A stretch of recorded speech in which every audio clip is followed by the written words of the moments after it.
Bom dia, Bom dia. tudo bem, né? Tudo- Acabou que estamos só nós dois aqui, né? Eu acho que sim. Por enquanto parece que nesse horário o pessoal costuma não ter disponibilidade, não, né? É um pouco mais difícil. É, Tem uma outra aula, a de quarta-feira, no caso, que eu faço de manhã também. Eu tenho uma colega que ela assiste no serviço, mas deixa alguns conseguem conciliar. eu também tenho uma aula na terça-feira, a aluna assiste do serviço também. Mas vamos lá, né? Questão é a seguinte: eu vou gravar a aula, né? Depois eu vou disponibilizá-la num canal que eu tenho no YouTube. Aí eu coloco o Sim, link sim. lá no Ava. Só para o pessoal, né, que não está nos assistindo agora, para eles entenderem isso, né? Tranquilo. E a questão é a seguinte, né? A gente vai dar essa disciplina, é a disciplina de sistema aí de informações de escrituração, tá? Sistema público de escrituração digital, né? É, e eu preferi começar a trabalhar essa aula passando para vocês uma noção aí de conceito de tributos e tal, porque nada mais é, né? Essa disciplina ela nada mais é do que uma forma aí, é um sistema criado, né, pelo governo federal para o recebimento de informações fiscais e contábeis das empresas, né? É uma verdadeira pode-se dizer, né, que é uma verdadeira plataforma para o envio das obrigações acessórias para o fisco, né? E nesse sentido, eu entendo, né, que a gente precisa entender, a gente precisa compreender aí essa questão do conceito do tributo. Nossa primeira prova vai ser já semana que vem, né, com a nossa primeira aula hoje. Aí eu já disponibilizei uma atividade, né, também lá no Ava, não sei se você viu, né, MacGyver? Sim, sim, eu já baixei ali a apostila e o trabalho também. Não, beleza. Então aí a gente vai fazer essa atividade, essa primeira atividade, e a prova vai ser bem tranquila, né? Lógico que eu não vou exigir aí de vocês demais nessa primeira prova, nem tem como, né? E eu disponibilizei lá duas apostilas, aí a gente vai tentar ver as duas antes da prova, né? É óbvio que talvez nessa aula aqui eu não consiga passar as duas, mas aí, se eu não conseguir, eu vou gravar uma aula e disponibilizar também, terminando a outra antes da nossa próxima aula, tá? Isso dito, né, vamos passar aí para a primeira apostila. É uma breve introdução à história dos tributos, né? Então, os primórdios da imposição tributária, né? Os tributos eles surgiram aí, né, no Eu terceiro acho que não tá milênio. gravando ainda, né? Como? Pra mim não aparece, pelo menos. O quê? A apostila? Não, não, que tá gravando. Não tá aparecendo ainda aqui, pelo menos. Você não está conseguindo me enxergar, não?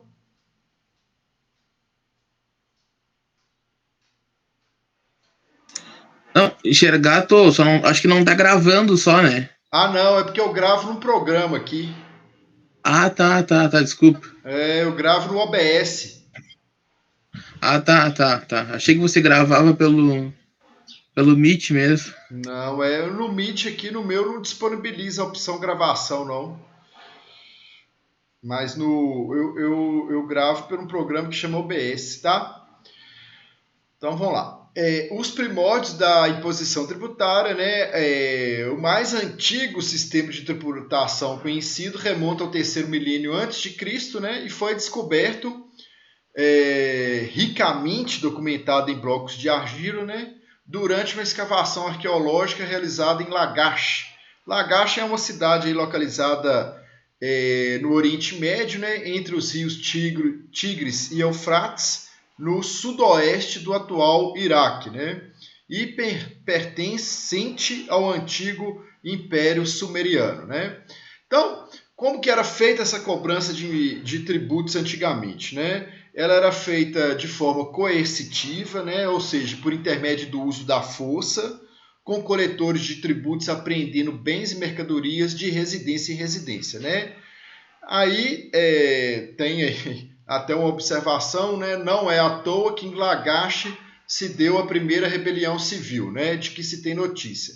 É óbvio que nesta época não havia ali o valor a ser tributado, então assim o tributo ele era cobrado de acordo com as necessidades do rei, né? Então o rei receberia um grande número de pessoas lá no reino dele. Aí teria que ter muitos alimentos e tal. O que ele fazia? Vai lá e toma do povo, né? Até suprir aqui para mim. Então, é óbvio que essas questões, né, do povo não saber o que seria tomado, a quantidade que seria tomado, e o povo lá morrendo de trabalhar, nessa época, óbvio, né, que ainda era questão da agricultura, então nós tínhamos mais aí a questão dos grãos, né, e animais, né, e ver tudo tomado pelo reino lá, pelo rei, acabou criando uma revolta, né? A dicotomia semântica do vocábulo tributo, né, surgiu séculos mais tarde, estabelecida a partir do modelo de conquista e expansão adotado pelos romanos, né? Então, foram os romanos aí que instituíram o vocábulo tributo, né? Se hoje a expressão é consagrada como um veículo essencial da arrecadação estatal sob o primado da legalidade, né? Então, nessa pequena frase aqui, né, a gente tem aí tudo de mais importante a respeito do vocábulo tributo, né? O que é? É um veículo essencial da arrecadação estatal sob o primado da legalidade. O que significa? Você está arrecadando, né, dinheiro para os cofres públicos sobre o primado da legalidade, né? Ou seja, o tributo ele deve estar previsto em lei, né? Ele deve estar expressamente previsto em lei.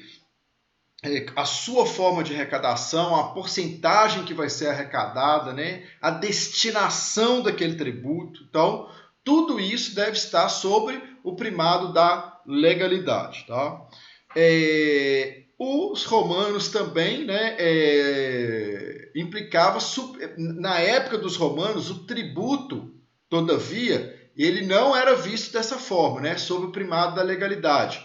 Ele implicava submissão pela força, ou seja, era uma arrecadação que era feita ali através do uso da força, porque o Império Romano, como é sabido aí, né, ele foi um dos maiores impérios que se tem notícia e ele ia conquistando aí o seu império, né, foi conquistado pelo uso literalmente da força, pelo derramamento de sangue, né?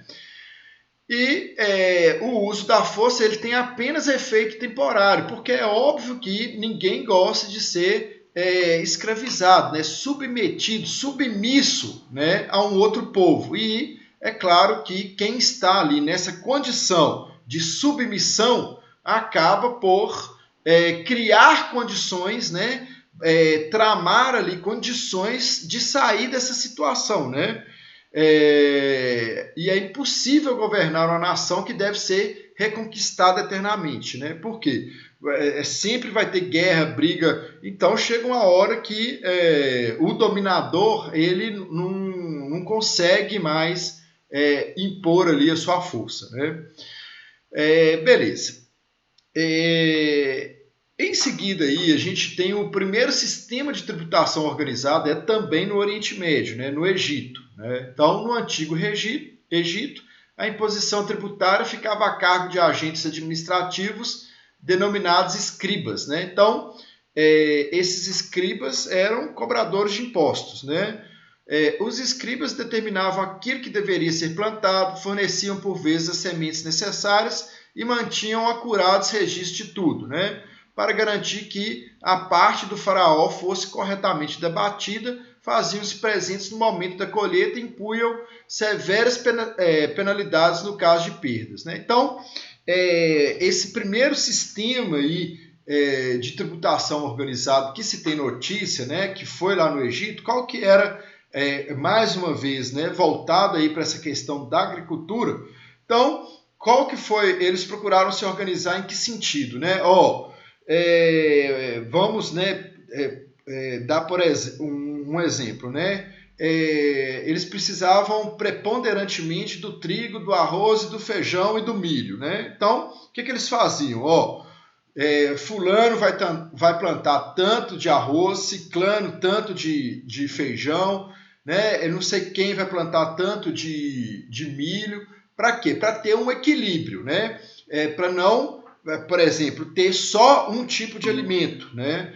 E de todos eles estipulavam ali a parte que seriam tomadas. Inclusive, eles até forneciam ali a matéria-prima, né, no caso, sementes para que essa plantação fosse realizada com sucesso, né? E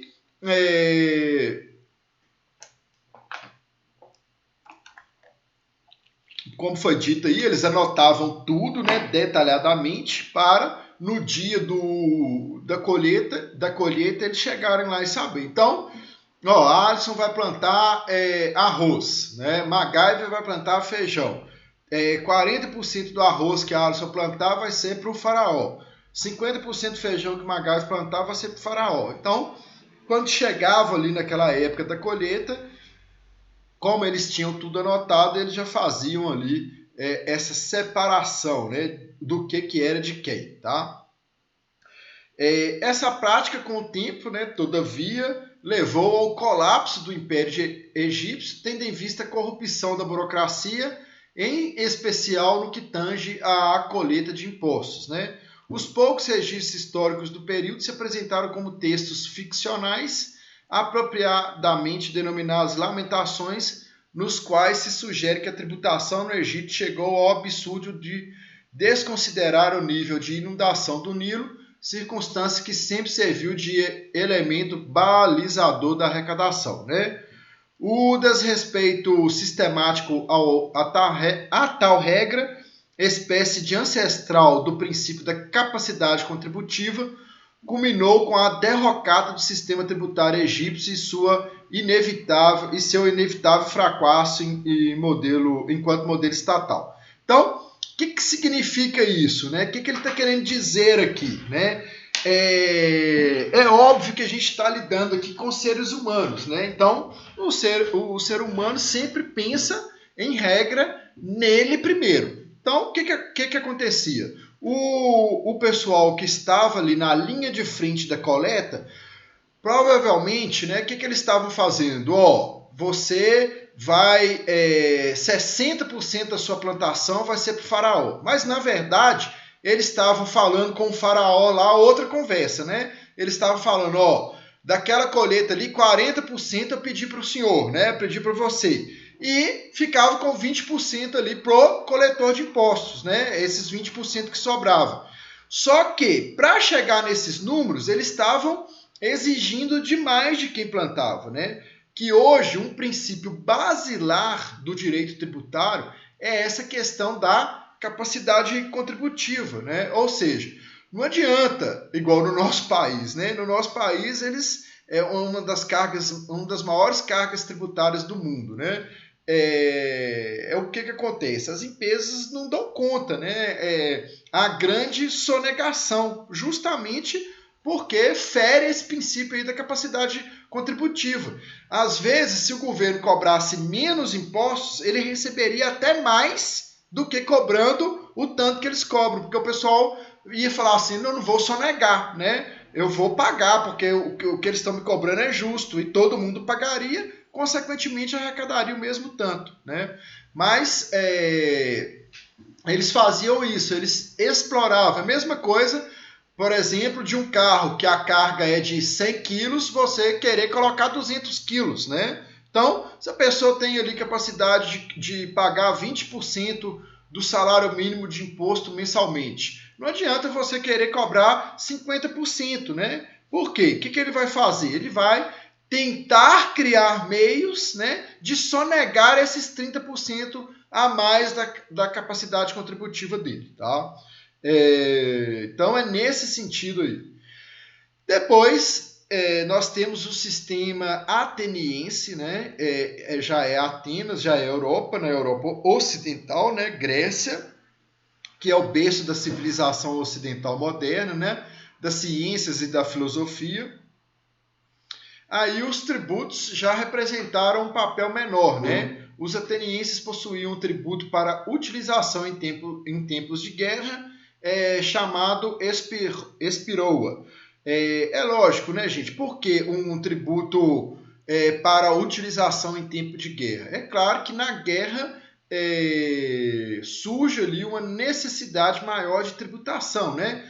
Para armar a tropa, né? Alimentar a tropa, né? Vestir a tropa, né? Deslocamento da tropa. Então, tudo isso gera custos que, consequentemente, necessita aí de uma tributação especial para essa finalidade, né? Então, os gregos foram provavelmente os primeiros a criar mecanismo de restituição tributária, né? Pois, quando do término do conflito, os despojos de guerra e outros recursos adicionais obtidos eram utilizados para ressarcir o valor pago pelos cidadãos. As chamadas tarifas, né, imposições sobre bens importados, começaram a ganhar destaque entre os gregos, pois sua arrecadação representava um montante bastante superior ao oferido pelos tributos internos, né, normalmente incidentes sobre o consumo. Então, eles fizeram aí uma questão bem interessante, né, sobretudo para aquela época, né, porque você cobrando um tributo, uma tributação, né, maior dos produtos que estão chegando de fora, além de você estar protegendo o seu mercado interno, né? Por quê? Por exemplo, se o seu mercado interno ali produz arroz, né? E você cobra um tributo maior do arroz que vier de fora, o que você vai fazer? Você vai fazer com que o arroz que venha de fora, ele tenha que ter necessariamente um preço mais elevado, né? E, consequentemente, o seu produto interno produzido dentro do seu país vai ter ali um poder maior de concorrência, né? Com aquele produto que está vindo de fora. Então, assim, é uma questão relativamente complexa para ser pensada naquela época, né? E outra coisa também, que eles já faziam tributação em cima do consumo, né, interno aí. Então, o sistema ateniense ele ganhou destaque, sobretudo por essas duas condições aí, né? Depois, aí a gente vem Roma, né, que já é o Império Romano, né, o início da codificação tributária, né? Então, assim, foi certamente em Roma que o sistema de tributação atingiu seu apogeu na antiguidade, né? Graças ao aperfeiçoamento dos mecanismos arrecadatórios, né? Então, Roma já viu ali a necessidade de fazer um sistema mais complexo, né? Sobretudo porque, como era ali o império dominante, né? Como Roma que dominava os povos, então eles precisavam ali, com a espada, né? Com o uso da força e também por intermédio de mecanismos que pudessem fazer com que eles conseguissem ter um controle sobre essa arrecadação, aí, consequentemente, né, a partir daí começou a ter aí o seu aperfeiçoamento, passou a ter aí aperfeiçoamento dos mecanismos arrecadatórios, né? Então, Os primeiros tributos romanos eram chamados portório, né? Incidiam, como normalmente acontecia no mundo antigo, sobre importações e exportações, né? Posteriormente foram criadas imposições sobre o consumo e alguns tributos diretos, sendo mais importante o tributo pago pelos cidadãos e usualmente cobrado per capita, né? Per capita é o quê? Em cima da renda, né? Somente quando foi necessário o incremento na receita, posteriormente a incidência foi estendida aos proprietários de imóveis. Então, quer dizer, olha, já começa a ficar mais complexo esse sistema de arrecadação dos tributos, né? Importação, exportação, consumo, né? Em cima da renda, né? Depois da propriedade, né?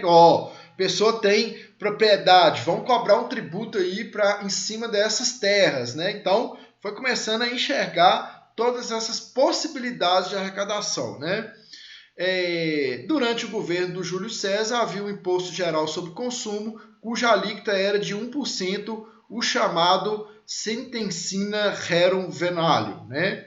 O grande arquiteto do sistema tributário romano foi o sobrinho de Júlio César, Augusto, o primeiro imperador após a queda da República, que promoveu profunda alteração na máquina administrativa e arrecadatória, ao publicar leis que previam majoritariamente tributos indiretos, como o imposto sobre herança, que era de 5%, mas concedia isenção na transmissão a familiares próximos, como esposas e filhos, né? Então, já começou aí a fazer um sistema tributário bem mais complexo, enxergando aí várias possibilidades de arrecadação. Então, já começou a pensar aí nessa questão dos impostos de transmissão pós-mortem, né? Nessa questão da herança. Quer dizer, começou realmente a arquitetar aí uma arrecadação bem mais complexa e consequentemente, muito mais rentável aos cofres do Estado, né? Foram mantidos ou majorados os tributos sobre a negociação de escravos e as imposições sobre arrematações e aquisições em geral, de forma que Roma possuía, à época, um bem elaborado arcabouço jurídico tributário que serviria de modelo séculos depois para diversos países europeus, né? Então, é óbvio, né, gente, que a nossa disciplina aqui, ela o objetivo dela, né, é justamente demonstrar aí o avanço nesse sistema de arrecadação, né, que está cada vez mais tecnológico, né, com essa questão, a gente está vendo aí desde o início como que era. Agora vocês imaginam, né, uma criação, como que era feito aí a fiscalização dessa arrecadação nessa época, né? Então não tinha muito o que fazer, né? Chegava lá com o uso da força, olhava o que estava precisando, olhava o que a pessoa tinha, pegava o tanto ali que entendia que era necessário e pronto. Então, com a evolução, o que foi acontecendo? Vão criar uma lei, né? Vão criar uma lei onde que seja prevista ali a porcentagem do tributo, né? A incidência do tributo sobre o que ele vai incidir, né? E como que a gente vai, principalmente, fiscalizar essa arrecadação. Que o mais importante é isso, né? Então, esse sistema de informação aí, que leva o nome da nossa disciplina, nada mais é que o quê? Que é justamente, né, esses sistemas de informações e escrituração fiscal e digital, nada mais é que o quê? Que é um meio aprimorado, né, de estar aí colhendo as informações fiscais, de modo que o Estado possa enxergar ali quanto que está arrecadando efetivamente, de onde que está vindo essa arrecadação, né? Se é do ente municipal, se é do estadual, se é da federal, para fazer essa divisão da receita.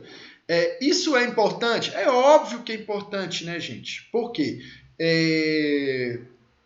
no nosso país existe uma crítica muito contundente que todo o produto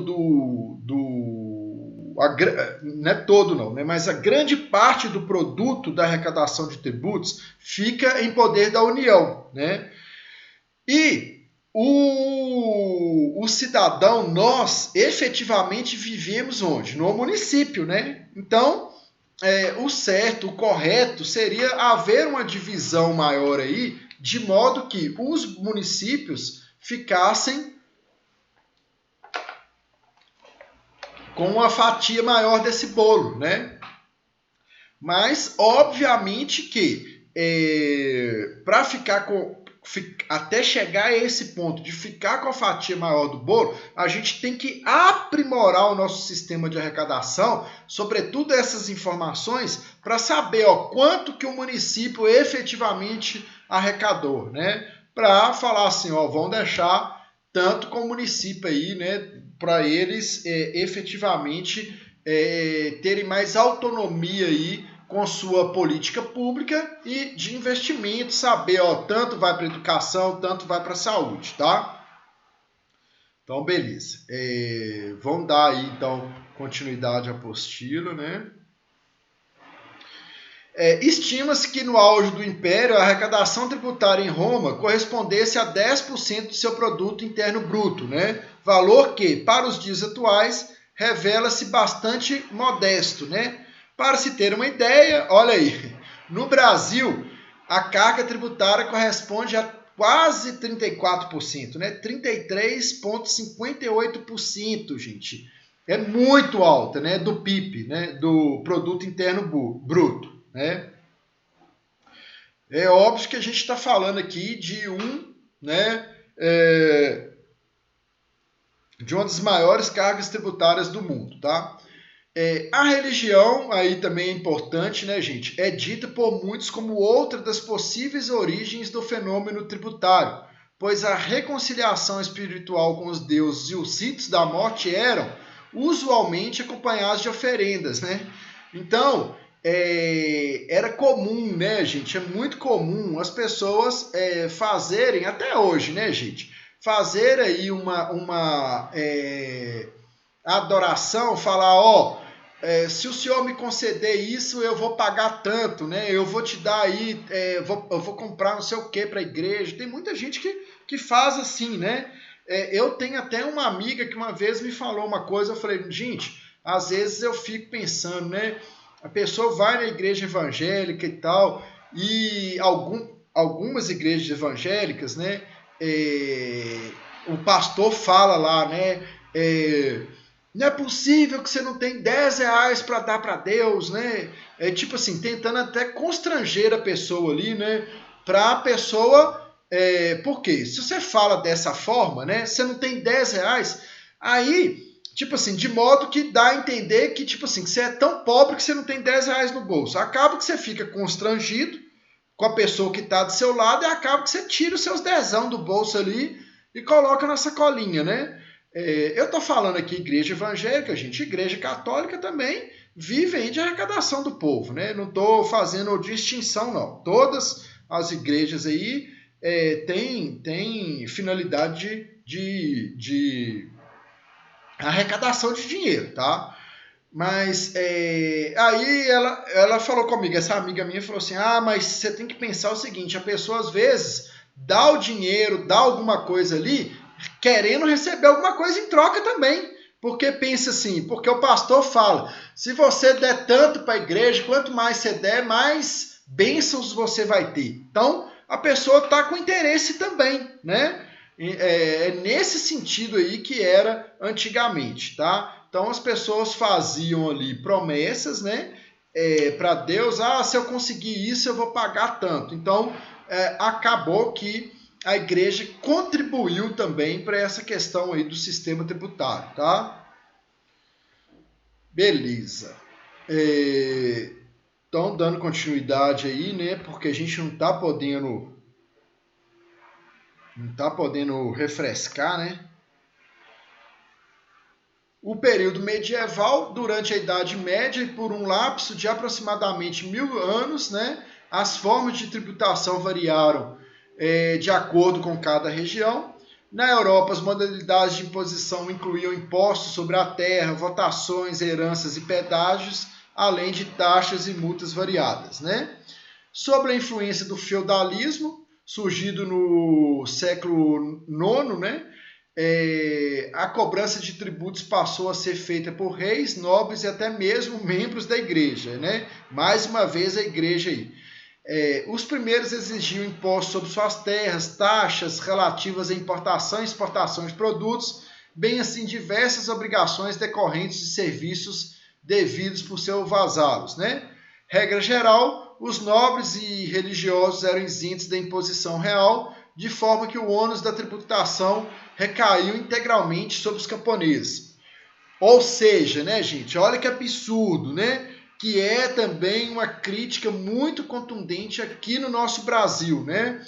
Que os que mais tinham é os que não pagavam, né? Que eram membros da igreja e membros da nobreza ali, né? Então, quer dizer, as pessoas que mais tinham, né? Que tinham ali o poder maior aquisitivo, eram justamente aquelas que não pagavam os tributos, né? E lógico, né, gente? Claro, né? A gente vê aí hoje, né, como espectador do curso da história, que esse sistema, o que aconteceu? Ele não funcionou. Que é claro que o povo vai se rebelando, né? Vai enxergando isso e se revoltando, né?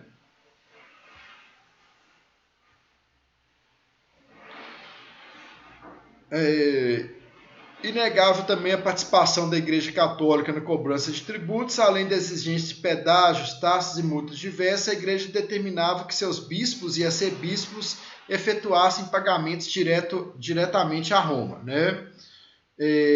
Então eles arrecadavam ali o dinheiro, né? Através de cobrança de pedágios, taxas e multas, né? A Igreja, né? E passavam esses valores aí diretamente a Roma, né? Com quem eles mantinham aí um estreito laço, né? Um dos exemplos mais significantes encontra-se na Carta Magna, na Magna Carta, né? Documento assinado em 1215 pelo rei João Sem Terra. Isso foi na Inglaterra, né? No Reino Unido. O soberano inicialmente procurou suplantar graves dificuldades financeiras pela aplicação de pesados encargos tributários sobre os nobres e a igreja, que não acostumados com o tratamento, reagiram com indignação, né?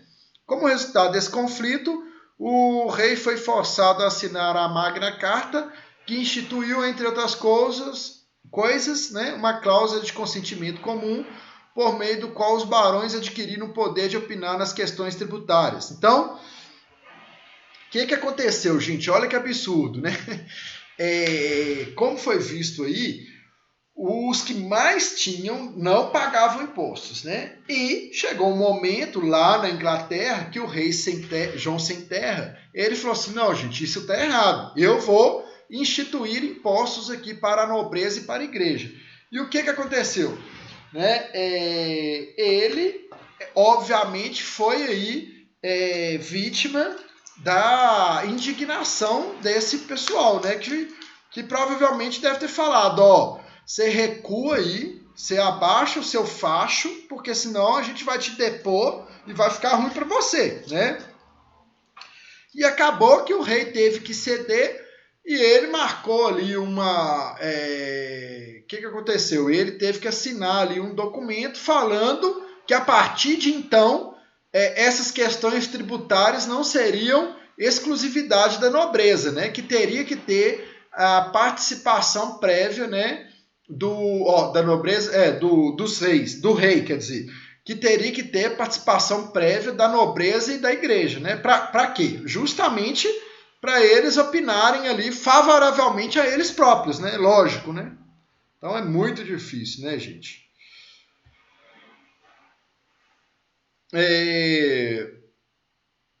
Então, gente, ó, olha que interessante isso, né?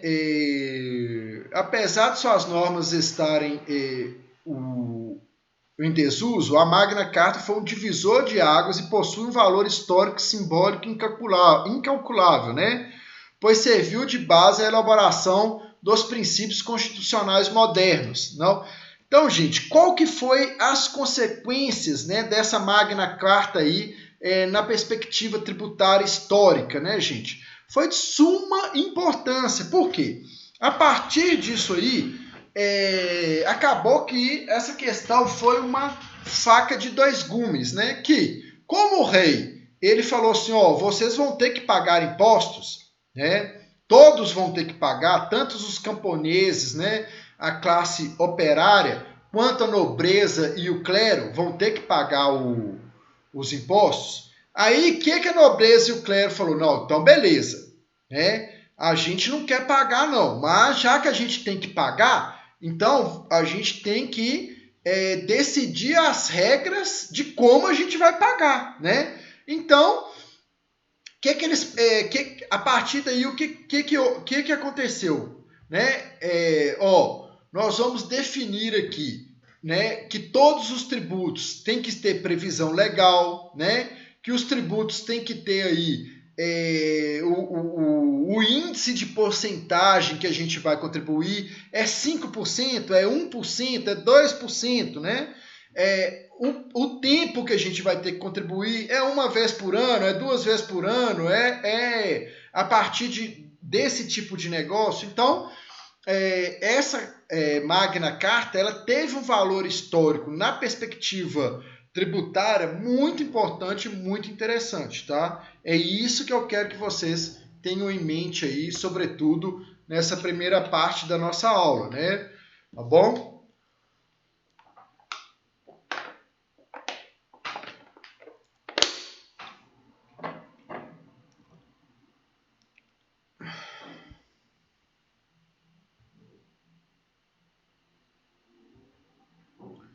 Agora a gente vai aí passar para o início da tributação no Brasil, né? Que já estamos aí na página 4 da apostila.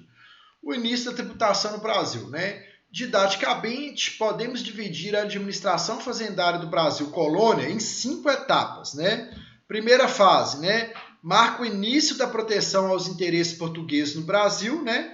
Divisão administrativa entre coroa e particulares, né? Nomeação de um funcionário real em cada capitania, o feitor e almoxarife, né? Então, que eles fizeram, né? Como nessa primeira fase o Brasil era uma colônia de Portugal, aí a primeira coisa que eles fizeram, vamos dividir aqui quem que é coroa, né? Quem que está do lado de Portugal e os particulares, né? E a segunda questão é nomeação de um funcionário real em cada capitania. Para quê? Justamente para fiscalizar e arrecadar aí, né? Para ser uma pessoa ali de linha de frente da coroa, né? De confiança da coroa nesse processo de arrecadação aí, tá? Segunda fase, né? Estruturação do aparelho fiscal com duas instâncias, né? Então, a autoridade central superior, concentrada nas mãos do provedor-mó, auxiliado por seu escrivão, os juízes dos feitos da fazenda e o procurador da coroa, além de funcionários da contabilidade e tesouraria, né? Funcionários locais nas capitanias, provedores responsáveis pelo cumprimento das normas fazendárias e que também atuavam como juízes de alfândega fiscais, né? Então, a gente está vendo aí que nós já estamos aí numa época em que essa questão da tributação, né, já estava mais desenvolvida na Europa, né? A Europa estava aí nessa fase de expansão, né, dos seus impérios, né? Então, as grandes potências europeias da época estavam expandindo os seus territórios, né?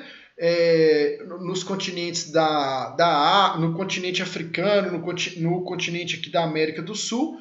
Então, Portugal, nessa questão aí de colonizar o Brasil, é óbvio que eles fizeram? Primeira coisa, o objetivo por si só da colonização já é um objetivo de arrecadação financeira, né? Claro, né? De gerir lucros. Então, o que eles fizeram? Vamos criar meios aqui da gente arrecadar, da gente explorar essa terra, né? Então, a gente está vendo aí que essas fases nada mais é do que justamente isso aí, né? E, por fim, aí, a quinta fase, né? Já vou passar para a quinta fase aí, que é a especialização mesmo das atividades de controle e fiscalização, né? Por quê, gente? É lógico que, igual foi falado aí, vocês imaginam, se hoje em dia já tem corrupção em cima disso, com todo esse processo de fiscalização, princípio da publicidade, sistema de informação, tudo que a gente tem, a gente consegue aí enxergar, né, essa questão aí da corrupção. Imagina nessa época, né, em que colocava lá uma pessoa para fazer a arrecadação e a fiscalização. Então, e a pessoa ali que tinha os documentos em mão, o que a pessoa escrevesse ali era o que estava escrito. Então, é óbvio que isso aí gerou, né, um processo de corrupção muito grande, tá? Então, é importante consignar que o ciclo do ouro, né, com a descoberta de grandes reservas em Minas Gerais, determinou a expansão do comércio internacional brasileiro, proporcionando um considerável desenvolvimento das alfândegas e criando uma elite de funcionários públicos, né? O apetite tributário português trilhou o mesmo caminho. Como bem ressalva João Antônio de Paula em seu trabalho Prometeu no Sertão, a expoliação fiscal foi um dos traços marcantes da coroa portuguesa, né? Então, no áudio da exploração aurífera, né, na exploração do ouro, duas eram as formas de arrecadação: o recolhimento direto pelos agentes governamentais e o arrendamento de tributos em favor de particulares por meio de contrato, né? Em Minas havia cobrança do quinto, que recaía sobre a lavra de minerais. Inúmeras outras exigências afligiam os contribuintes. Havia cobrança de 10% sobre o lucro licitamente oferido, igual percentual gravava uma série de produtos agrícolas, né? Cobrava-se ainda o chamado dízimo no pessoal, né? Antecessor do atual imposto de renda. Então, gente, com o passar do tempo, né, a sanha arrecadatória portuguesa só fez crescer. Tipo assim, eles viram que, igual essa região de Minas Gerais, né, com muito ouro, né, aí, ou seja, a economia no seu auge. O que eles fizeram? Opa, quanto mais dinheiro está tendo, mais eles queriam arrecadar. Mas é óbvio, né, gente, que isso aí, essa sanha arrecadatória, igual eu falei lá no início da aula, né? Qual que é a consequência aí, né? Sonegação, fraudes, corrupção generalizada, né? Além de tudo, né? Revolta, né? Por quê? O povo, que acontece? Vendo aí essa exploração, né? Essa cobrança tributária aí, exacerbada, né? Elevadíssima. O que eles fizeram? Opa! Nós não iremos pagar, né? Vão criar mecanismos aqui de sonegar, né? De fraudar o fisco, até porque, como era o país, era um Brasil colônia, vocês acham que essa arrecadação, qual que era o objetivo? Era para enriquecer a coroa. Então, ou seja, não havia nenhum benefício aqui em favor do povo brasileiro, né? Então, é nesse sentido aí que está sendo falado, né? Nesse sentido aí que está sendo dito. Isso, obviamente, criou uma revolta do povo daqui, tá? Então, beleza. Aí agora a gente já vai, né, para a parte mais moderna, né? Feito aí esse levantamento histórico da construção tributária, né, do modelo tributário brasileiro no Brasil colônia, a gente vai passar aí agora para construção do direito tributário no Brasil, né? Então, com o advento da independência, em 1822, o Brasil passou a ser regido por normas próprias, né? Das quais a primeira grande manifestação foi a compilação de seus princípios basilares na Constituição do Império de 1894, né? Então, pela primeira vez, foi possível, em termos jurídicos, né, alinhavar a estrutura do Estado brasileiro, sua forma de governo, a repartição dos poderes e, especialmente, os direitos fundamentais e garantidos dos novos cidadãos, né? Daquele momento em diante, as disposições de natureza tributária, cravadas nas diversas constituições que se seguiram, só fizeram crescer, né? Claro que o direito tributário, como manifestação jurídica específica e núcleo concentrado de estudos, só veio a surgir muito tempo depois, na segunda metade do século XX. Tá? Então, o Código Tributário Nacional, né, por força da subordinação ou mesmo encampação à época do direito tributário pelo direito financeiro, ele só surgiu após o término da Segunda Guerra Mundial, né?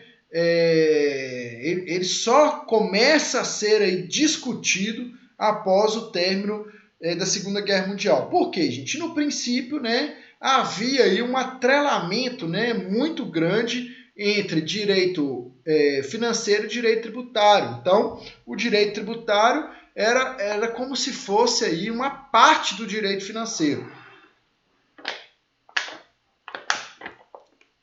Mas aí eles começaram a enxergar que deveriam separar aí os assuntos, né? Direito financeiro e direito tributário, né? Porque o direito tributário vai ser aí, né, essa parte de arrecadação, né?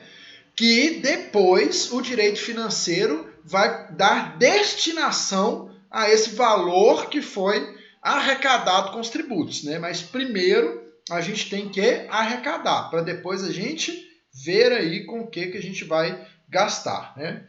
Então, quando a Assembleia de 1946 finalmente aceitou a emenda no sentido de incluir no artigo 5º, inciso 15b da Constituição, a ser publicada a competência do Congresso para, em nome da União, legislar sobre normas gerais de direito financeiro, foi dado o primeiro passo para a criação de um Código Tributário no Brasil, né?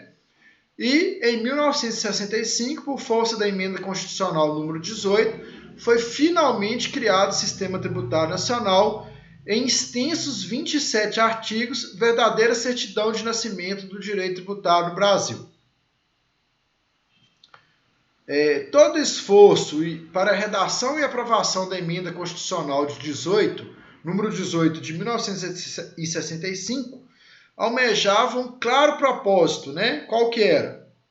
A veiculação do Código Tributário Nacional, regido por Rubens Gomes de Souza, né? Projeto que por mais de 10 anos foi objeto de debates no Congresso Nacional. Com certeza, o grande mérito era a chamada codificação de princípios, né? Ou seja, a definição de normas nacionais endereçadas aos 3 níveis do poder, né?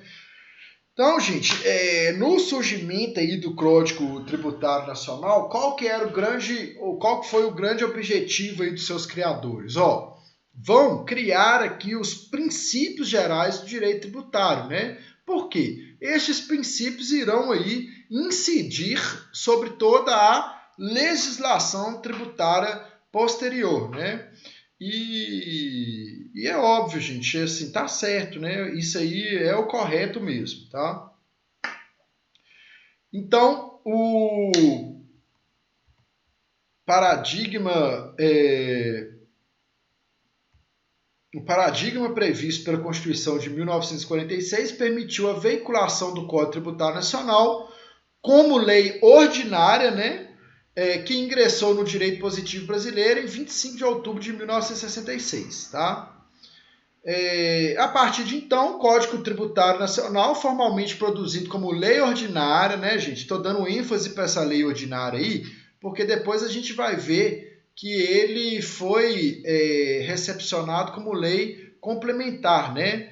E assim permanece até hoje, pois a atual Carta de 88 não alterou a vigência nem reduziu a eficácia do Código. Quer dizer, a Constituição de 88, ela fala lá que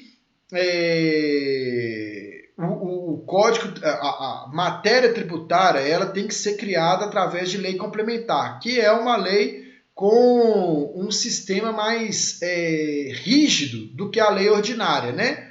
Só que o Código Tributário, quando ele foi, como dito aí, criado como lei ordinária.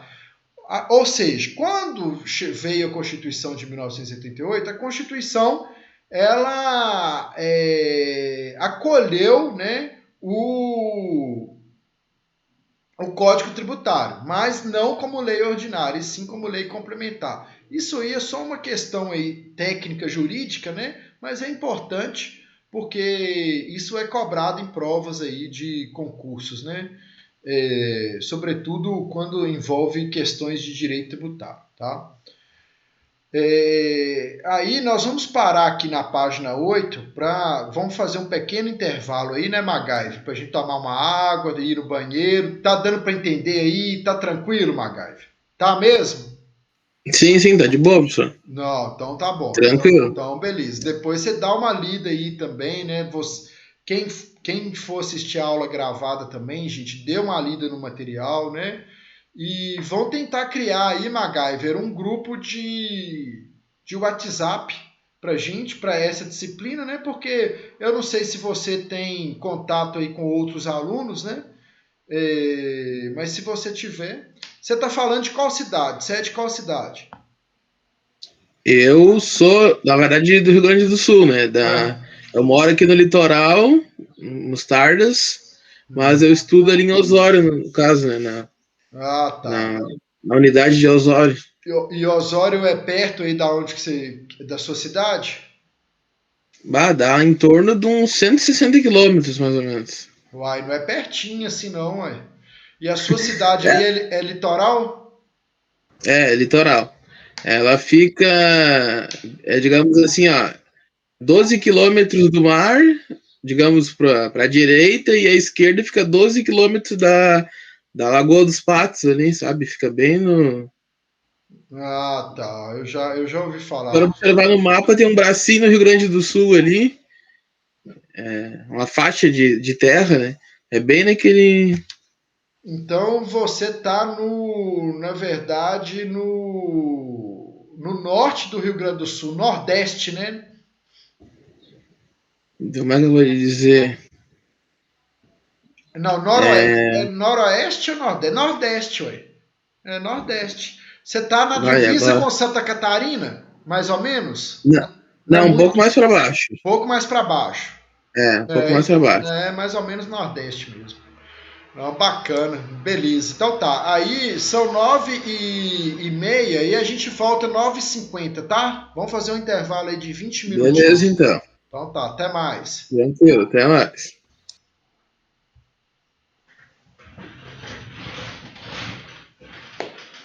Ai.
É, eu sei.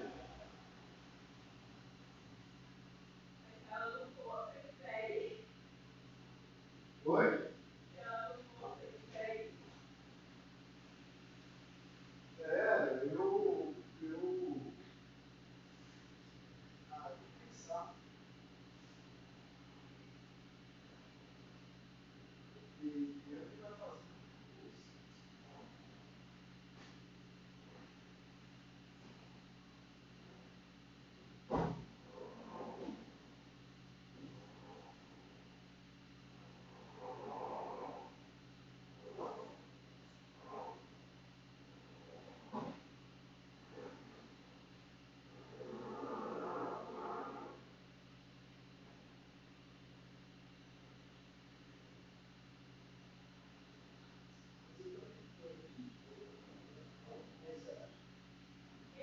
Eu não quero ir esse churrasco, chegar lá e comprar outros meninos igual que eu. Então.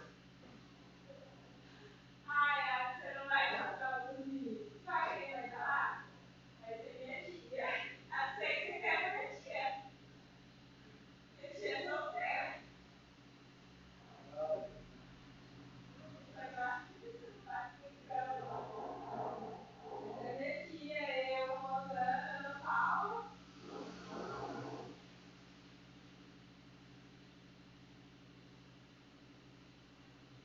Bom que você falou lá, que todo mundo vai demorar. Aí eu produzi lá, aí você veio pra demais. Mas eu não vou, não, pô.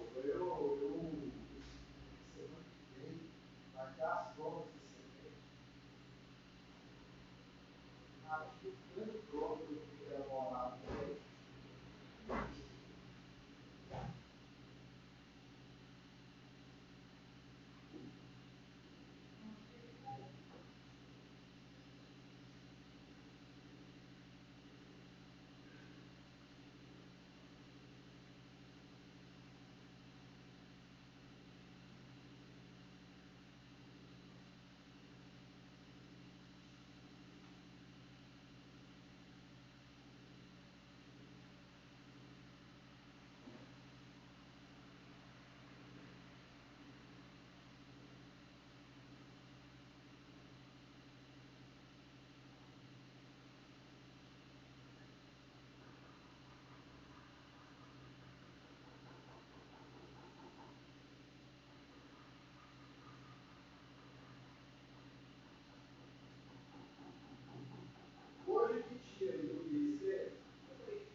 Olha qual que é a última movimentação dele.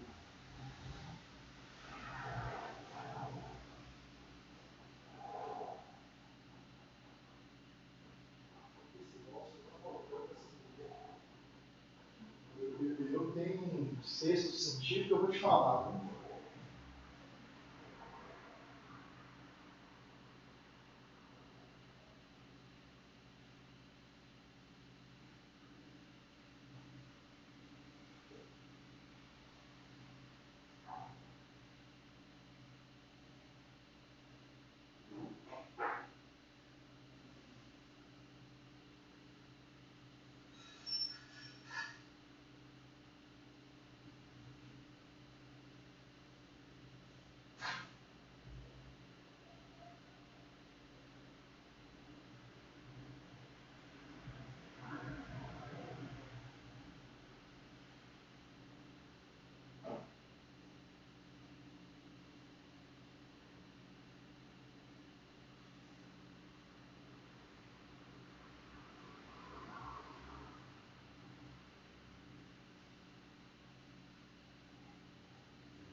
Porque não é que eu pensar que eu feito, tá? Porque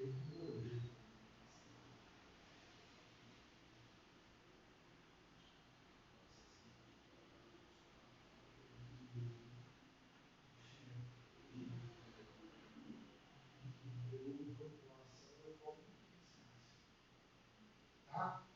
Não esqueça, tá?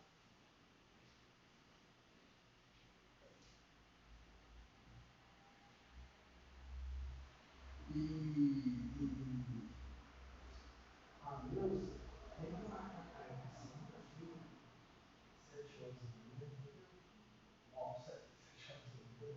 Porque segunda não tem ninguém marcado, não tem nada. Então marca segunda com hora que horas? 4h30? Então marca para ela 2 horas, tá? Porque hoje, vê com ela se ela tem disponibilidade, liga para ela, tá?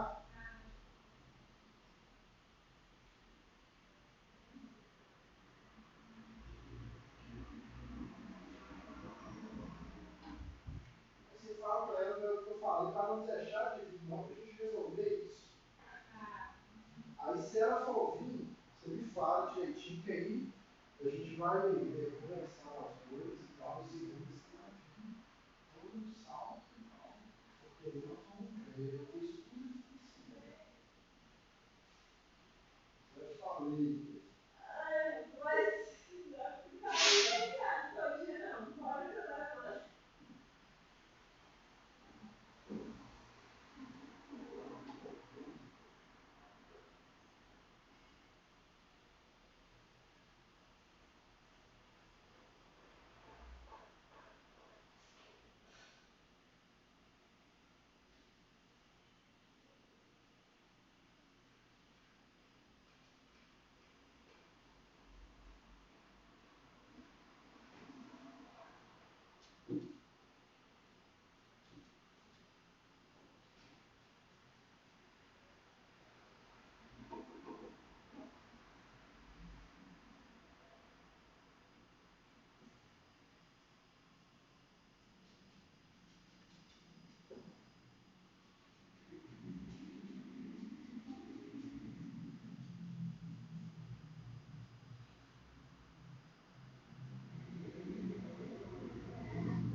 O cara falou comigo que ele está 60 pontos na conta. Oi? 120. Ele falou assim, aumenta 60 pontos se você ficar com 2 horas por dia de carro. Quer dizer, eu não fiquei nem um dia aqui com esse presencial 8 horas por dia. Né?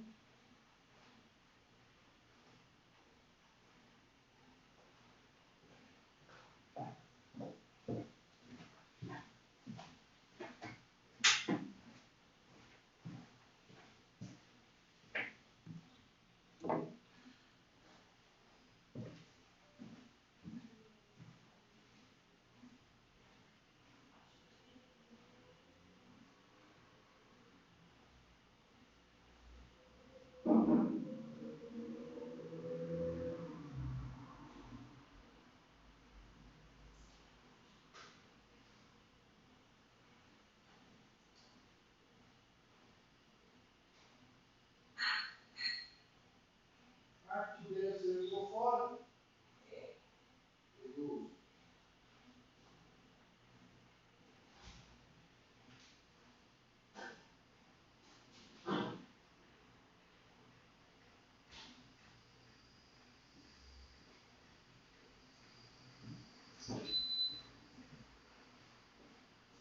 Ai, ai, vamos lá para o segundo vídeo.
Vamos lá, né, gente? Vamos voltar aí pro nosso segundo tempo. Até então, só um aluno na sala, né? O MacGyver. Você torce para qual time, MacGyver? Gosta de futebol? Gosto. Sou gremista, professor. Ah, Ah, aí no Sul eu tenho uma tendência a gostar mais do Grêmio também. Embora, sim, sim. embora tenha uma rivalidade com o meu querido Cruzeiro, né? Sim, sim. A disputa pela Copa do Brasil, mas... Exatamente. Não deu dessa vez. É, mas tá tranquilo, vamos lá. Então a gente agora vai ingressar aí na página 8 dessa nossa apostila 1, né? Que já é o conceito e conteúdo do direito tributário, né?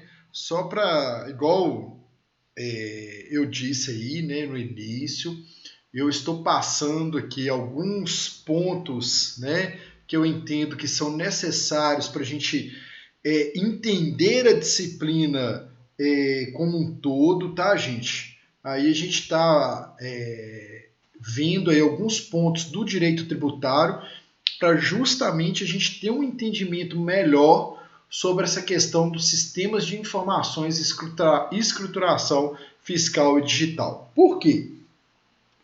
Porque na minha concepção, na minha visão, né, vai ser importante a gente ter aí essa bagagem do direito tributário, né, essa noção aí do direito tributário, para a gente entender justamente, né, como que funciona e porquê, né, e o porquê dos sistemas de informações e escrituração fiscal digital. É óbvio que esses sistemas de informações e escrituração fiscal e digital nada mais é do que justamente aclopar, né, fazer aí uma síntese, né, do direito tributário, né?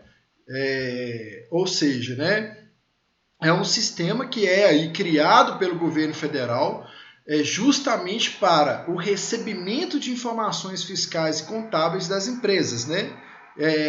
Com o intuito de quê? De integrar as 3 esferas governamentais fiscalizatórias que dizem respeito, né, à arrecadação de tributo, tá bom?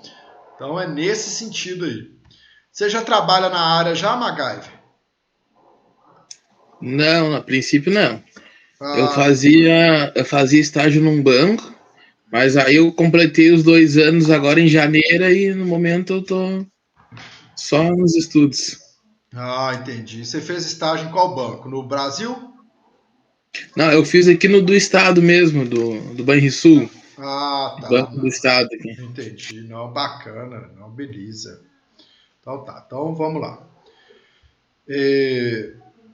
Conceito de direito tributário, né? Cada país precisa definir um sistema tributário capaz de angariar recursos para os cofres públicos, atender aos preceitos constitucionais e, ao mesmo tempo, respeitar os direitos dos contribuintes, né?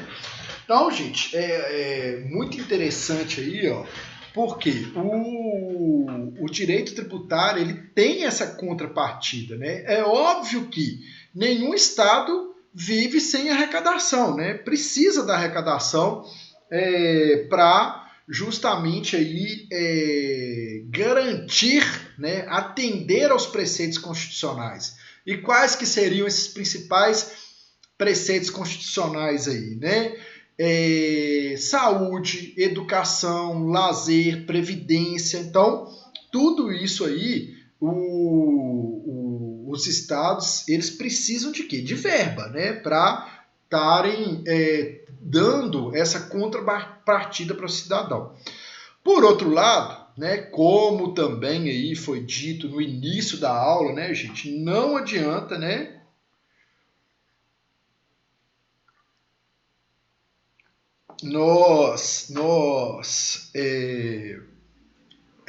o Estado fazer uma exigência, né, de uma carga tributária que o seu cidadão não vai conseguir contribuir, né? Então não adianta, né, contribuir. Então, as receitas públicas, elas podem ser aí divididas de duas formas, né? As originárias, né, que são as não tributárias, né, quando decorrentes de atividades econômicas praticadas pelo próprio Estado, né? Por exemplo, empréstimo, né? O Estado tem um banco lá que é do Estado, né?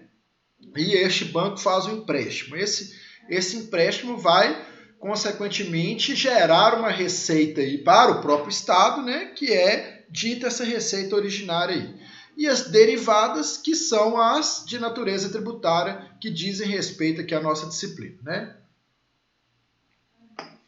Então, as receitas tributárias, né, como regras, né, tributárias,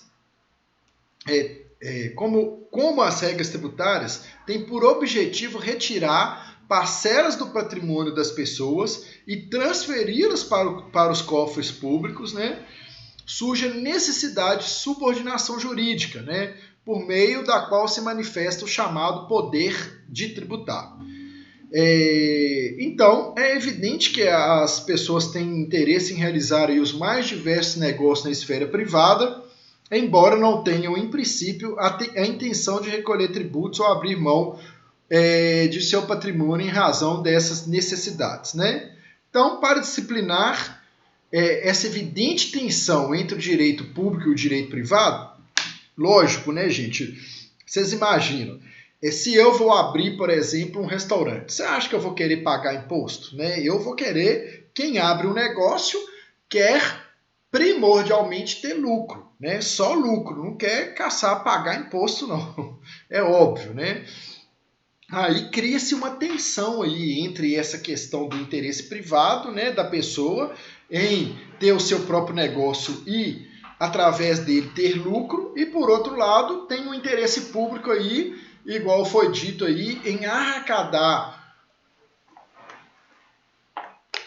o tributo que, em regra, né, gente, ele vai ser revestido para o próprio cidadão.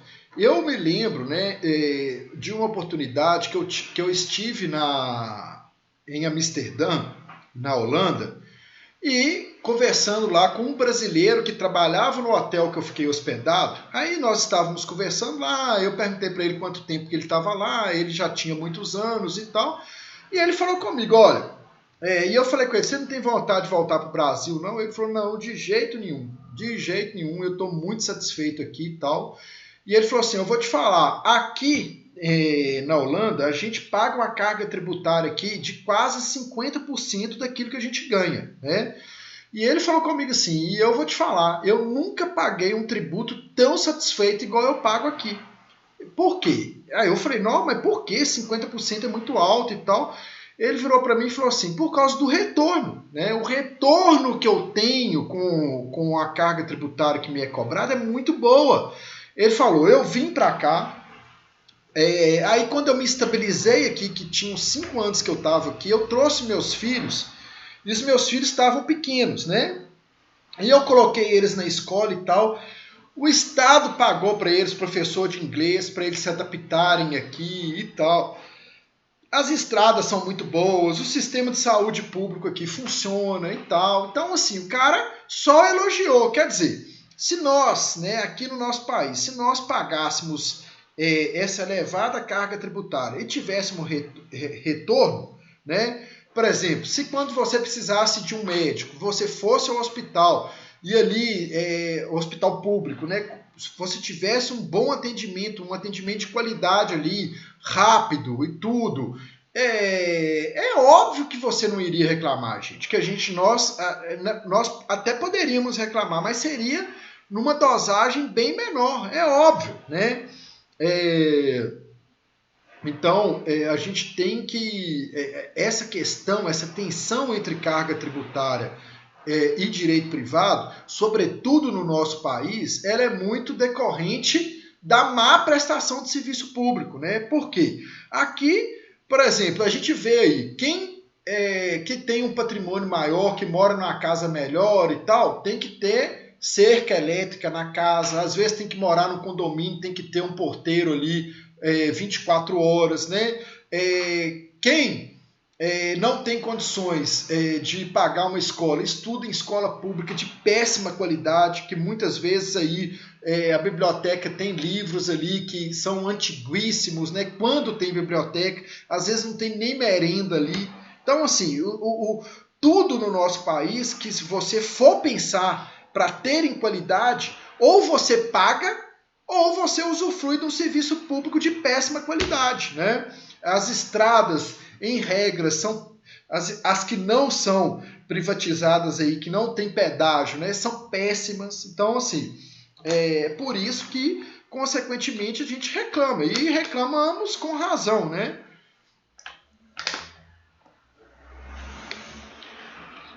Então, beleza.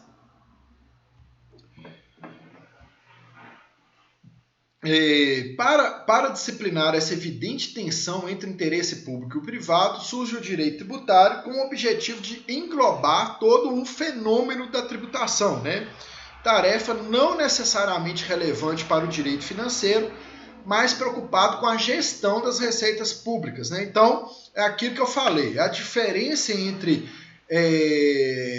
tributação e direito tributário e direito financeiro consiste exatamente nisso, né? Enquanto o direito tributário visa arrecadar, né, fiscalizar, né, e regular as relações entre o Estado e as pessoas, o direito financeiro ele procura justamente regular a aplicação desses recursos públicos, né? Então, nesse sentido, a gente pode conceituar, né, o direito tributário como um conjunto de regras que disciplina as relações entre o Estado e as pessoas com o objetivo de criar, arrecadar e fiscalizar tributos, né?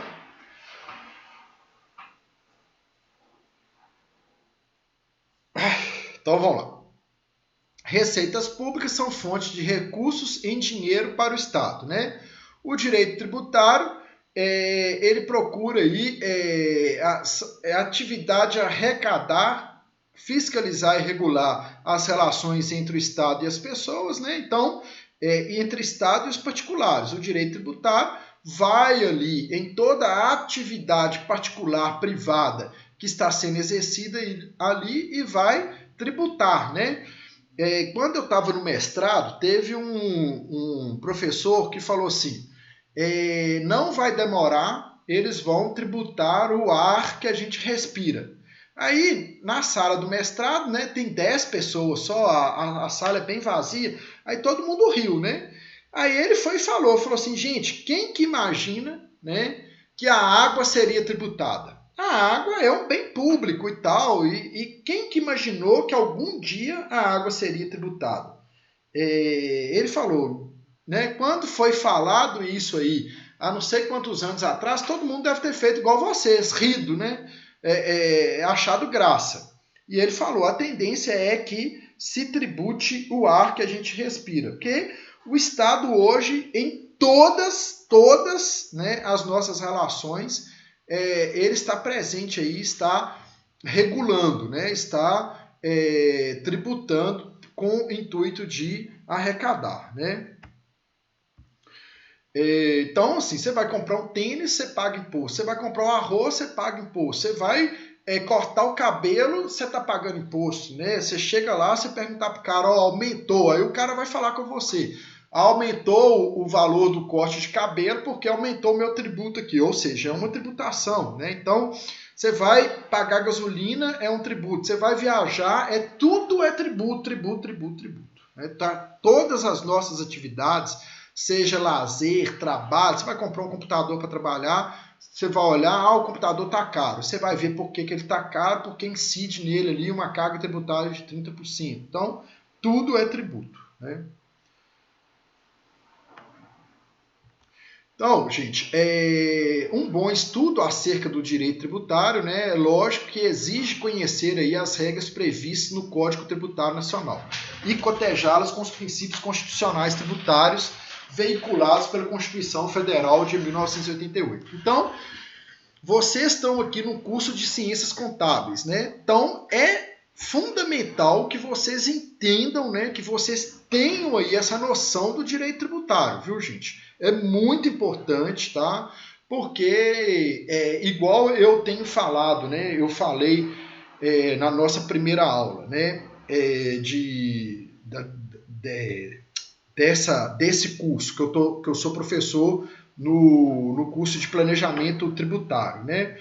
A importância que tem a contabilidade hoje para o mundo empresarial, né? A gente vê aí na prática o tanto que é importante ter uma contabilidade de confiança, né? Uma contabilidade que esteja ali fechada, né, que saiba ali lidar com aquele ramo de atividade, né, para o empresário. Então é muito importante, né, essa questão, e é óbvio que quanto mais conhecimento ali que o profissional tiver, mais condições ele terá ali de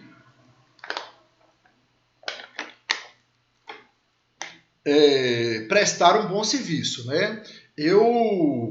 Agora, há pouco tempo, eu tive conversando com um rapaz que é formado em ciências contábeis e ele falou comigo, ele falou, eu fiz um curso de direito tributário por fora aqui para agregar na minha atividade, está me ajudando demais, né? Porque a pessoa vai lá, quer saber questões legais, né? E quer saber questões da contabilidade também. Então, é muito importante, tá?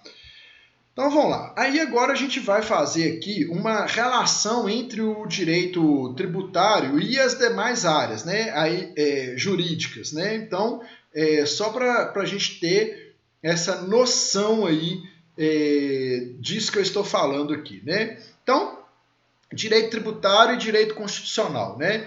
A Constituição estabelece os princípios da tributação e distribui competência aos entes políticos, né? O direito administrativo e o direito tributário, né? Compartilha com o direito tributário princípios comuns e disciplina os atos praticados pelas autoridades tributárias que são servidores públicos, né? Direito financeiro regulamenta a alocação dos recursos obtidos a partir das receitas tributárias, né? O direito internacional estabelece limites para a tributação das pessoas e das fontes de renda oriundas de países diferentes por meio de tratados internacionais. O direito aduaneiro, né, possui vários pontos de contato com o direito tributário relacionados ao controle do comércio exterior, que no Brasil também é realizado pelas autoridades fazendárias. O direito penal oferece princípios para a interpretação das infrações e tipifica crimes de natureza tributária. E o direito civil e empresarial, que para a nossa disciplina aqui, para o nosso curso, né, Ciências Contábeis, é muito importante, né, essa relação aí entre direito tributário, direito civil e empresarial, né? Por quê? Compreendem o universo das relações e negócios jurídicos cujos efeitos econômicos e patrimoniais serão objeto de tributação. Então, como que funciona a contabilidade, né? Eu vou abrir lá um hotel, eu tenho a intenção de abrir um hotel. Eu vou na contabilidade e vou chegar lá e vou querer saber o quê? Qual que é a melhor forma de eu contratar funcionário, né? Quais impostos que eu vou ter que pagar para a minha atividade, o que eu tenho que fazer aqui para abrir o meu negócio. E, obviamente, eu vou ter essas informações aí, né? Vai falar, os tributos que vão incidir sobre a atividade é essa e essa. É melhor você contratar 5 funcionários, né, na alta temporada, 5 funcionários fixos, né? E na alta temporada você vai contratar aí mais 5 funcionários temporários. Então, é nesse sentido aí, tá, gente? Então, exemplos práticos aí que eu estou trazendo aí, para relacionar o direito tributário com outras áreas jurídicas, né? Então, observa-se nos últimos tempos uma crescente invocação do princípio da prevalência do interesse público sobre o particular, né?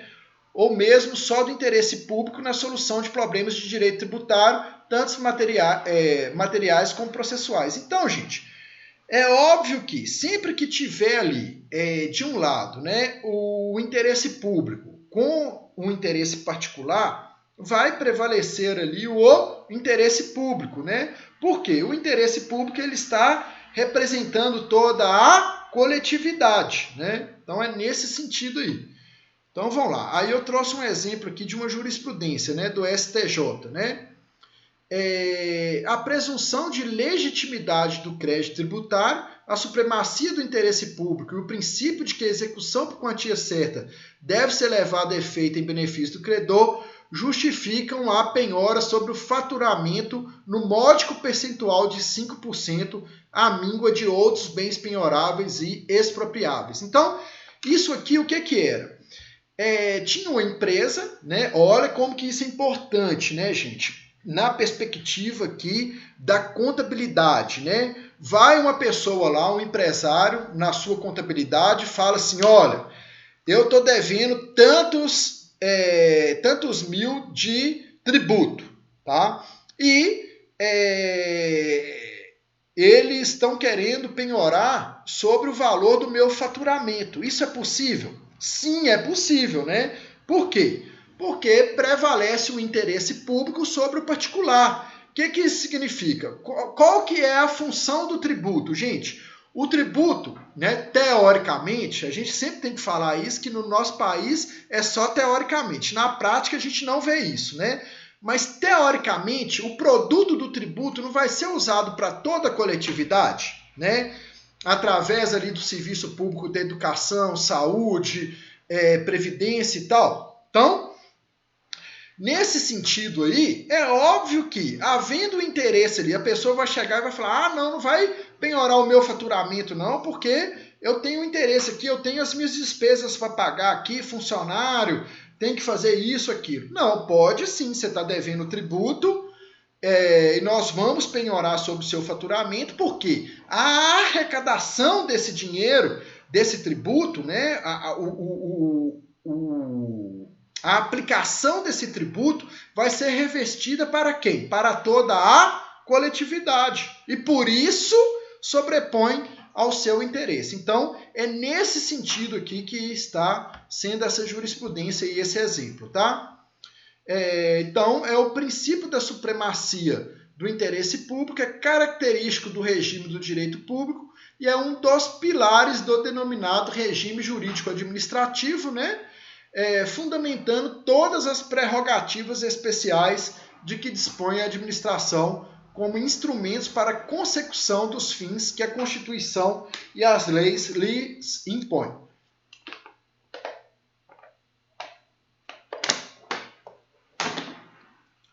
Então, análise crítica, né? Essa invocação do interesse público demasiadamente ampla, né?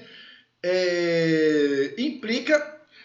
Aí, gente, eu gosto de trazer sempre uma análise crítica, uma outra visão para a nossa questão aqui, né? Por quê? É óbvio que essa questão do interesse público, ela é vista, às vezes, né? Isso tem que ser visto com muito cuidado, né? Por quê? Senão, o Estado pode justificar essa questão da supremacia do interesse público para violar direito, né? Então, por exemplo, o Estado vai construir lá uma estrada que necessariamente ela vai passar dentro da sua propriedade, né? Aí você vai chegar para o Estado e vai falar assim, não, beleza, pode passar a estrada aqui, né? Mas eu entendo que essa área minha aqui vale 500 mil, né? Aí o Estado pode chegar e falar assim, não, em razão da supremacia do interesse público sobre o privado, eu vou te pagar 50 mil aqui, tá bom, né? Então é nesse sentido aqui que é a análise crítica, né? O Estado às vezes pode querer utilizar dessa prerrogativa para violar direito. Então, se a parte falar assim, não vale 500 mil, o Estado falar que vale 50 mil, no mínimo aí o que vai ter que acontecer? Haver um processo para o juiz decidir ali qual que é o valor daquele terreno, né? Aí o juiz vai nomear um perito e tal, e o perito ali, uma pessoa que é especializada em avaliação de imóveis, para essa pessoa chegar e falar, vale tanto. Entenderam? Tá claro aí? Tá beleza? Então, beleza. Então, vamos passar aí já, né, para a nossa segunda apostila, né? Deixa eu só abrir ela aqui, tá, o MacGyver, que você é o único aluno aí que está na sala, né? Essa segunda apostila já é uma apostila maior, né, gente?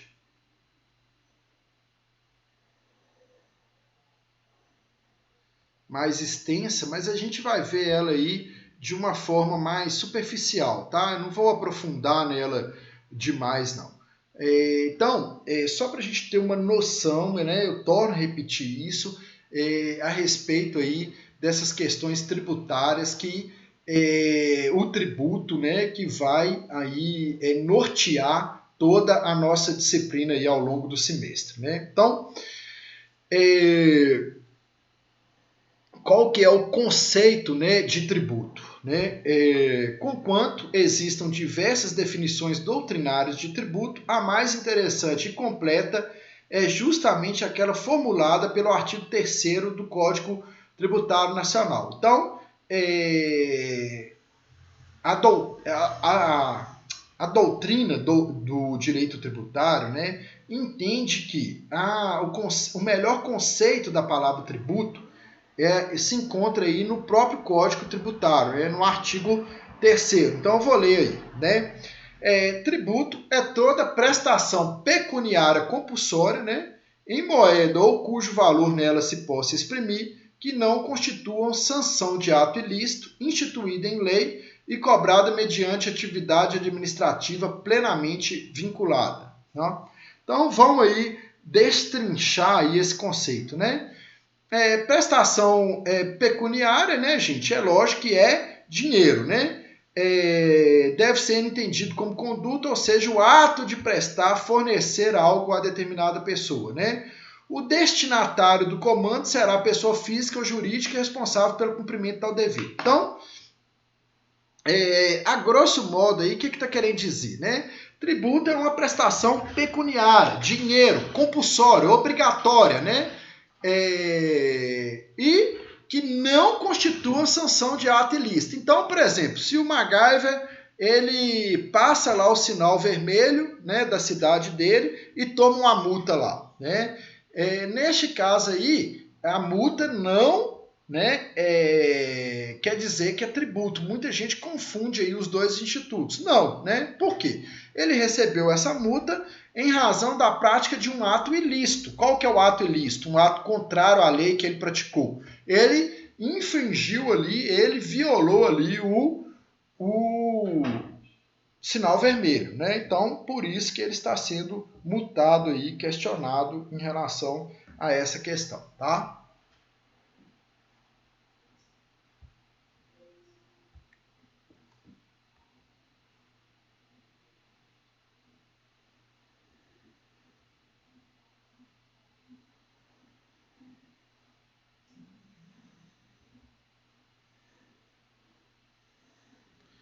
Prestação compulsória, né?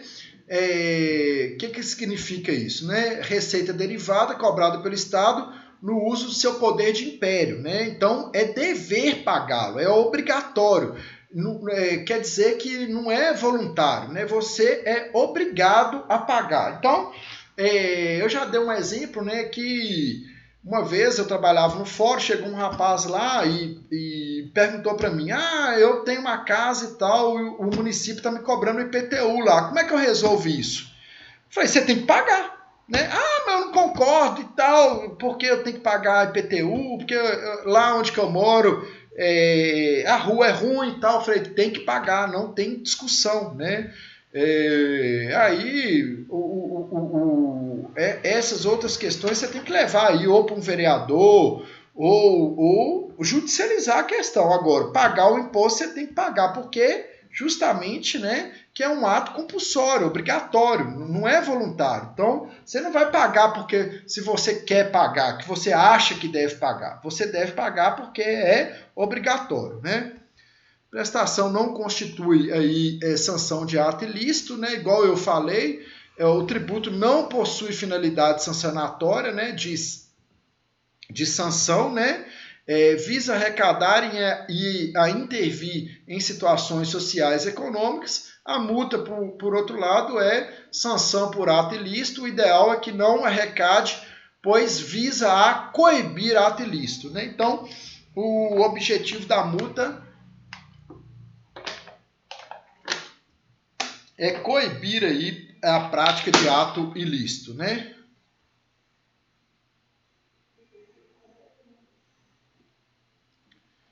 Igual eu falei, né, gente? Eu não vou aprofundar com vocês nessas questões aqui não, tá? Prestação instituída em lei, né? Então, gente, isso é muito importante, né? O tributo só pode ser criado por lei, né? Então, não há, né, há que se falar aí em tributo, o prefeito baixa um decreto lá falando a partir de amanhã todo mundo que for à praia vai ter que pagar um tributo para pisar na areia, né? Ele não pode, né? É um ato solene, formal, que deve ser instituído por lei, tá?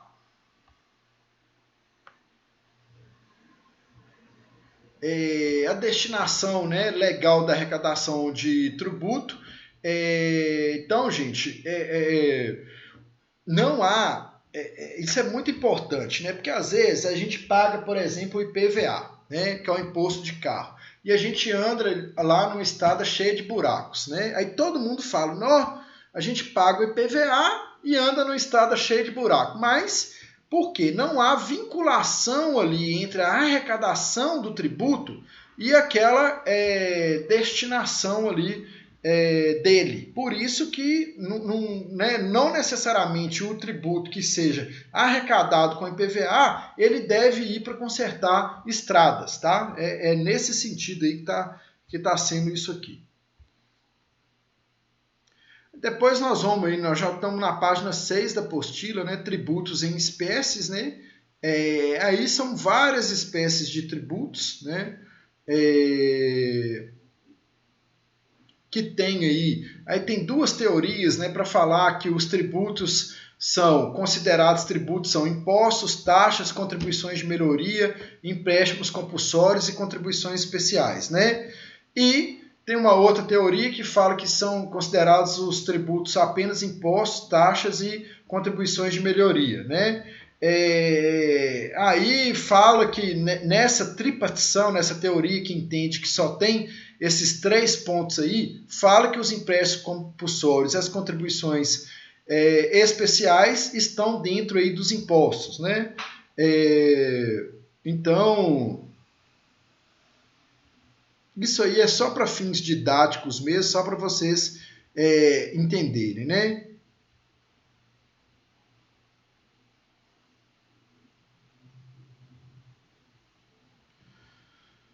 Então, assim, gente, eu acho que por hoje já dá para a gente encerrar a aula, porque tá muito maçante, né, essa questão, é muito teórica. Aí eu vou gravar uma outra aula, terminando essa apostila, tá? Vou disponibilizar no final de semana, para quando nós chegarmos na nossa prova, a gente estarmos preparados aí com essas duas primeiras apostilas, tá bom? Vai ser uma prova bem tranquila, tá, gente? Não vai ser complexa, tá? E vou disponibilizar essa gravação lá dessa aula de agora também lá no AVA, tá? Tá bom? Tá tudo tranquilo aí, né, MacGyver? Tudo tranquilo, professor. Não, então, beleza. Então tá. Aí você dá uma lida aí, né? Você e os outros alunos que vão nos assistir aí depois na aula gravada, dê uma lida aí nas apostilas, tá? E qualquer dúvida pode me perguntar ou pelo WhatsApp ou então pelo AVA lá. E você, Magai, vai ficar aí encarregado de tentar criar um grupo de WhatsApp com a nossa turma. Essa turma é pequena, né? Me parece que são 4 ou 3 alunos só. Aí vamos tentar criar aí para a gente se organizar, tá bom? Beleza, então. Então tá, jóia. Um abraço, ótima quinta-feira para você aí, viu? Fica com Deus. Um abraço, até a noite. Tá à noite, até mais.